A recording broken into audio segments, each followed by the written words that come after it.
Hello, I'm John Kreitler of Kreitler Financial. Welcome to week 5 of our 6-week investment course, Becoming a Better Investor and Understanding Finance and Financial History.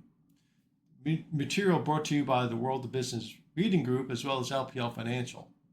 Week 5, we're talking about 2008-2009 Great Financial Crisis. In the Wall Street Journal interview, Warren Buffett talked about a bubble. A bubble being something that goes from investment to speculation, to this time is different, to basically a mania where people are expecting get-rich-quick schemes and outsized profits, really for taking little or no risk.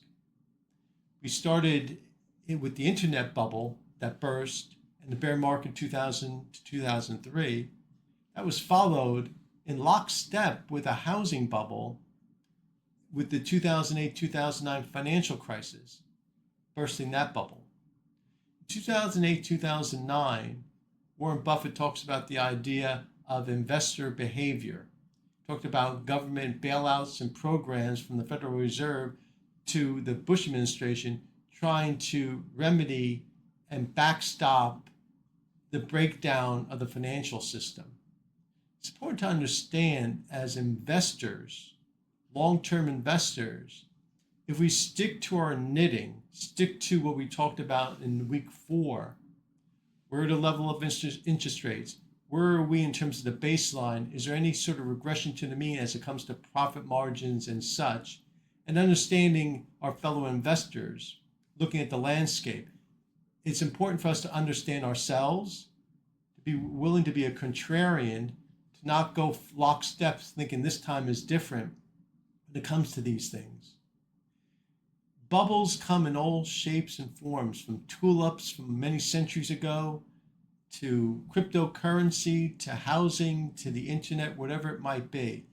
It's important to understand the nuts and bolts of investment are important.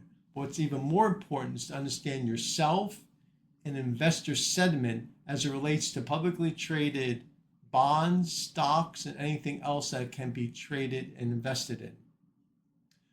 For the second half of this, I'd like you to read the 2008 shareholder letter.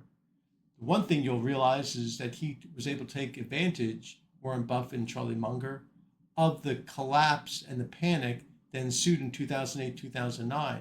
The other thing I want you to realize is that it was a matter-of-fact shareholder letter, just like almost every other year his shareholder letters, because he understood where he was, who he was, and how he was going to capitalize on the investment opportunities.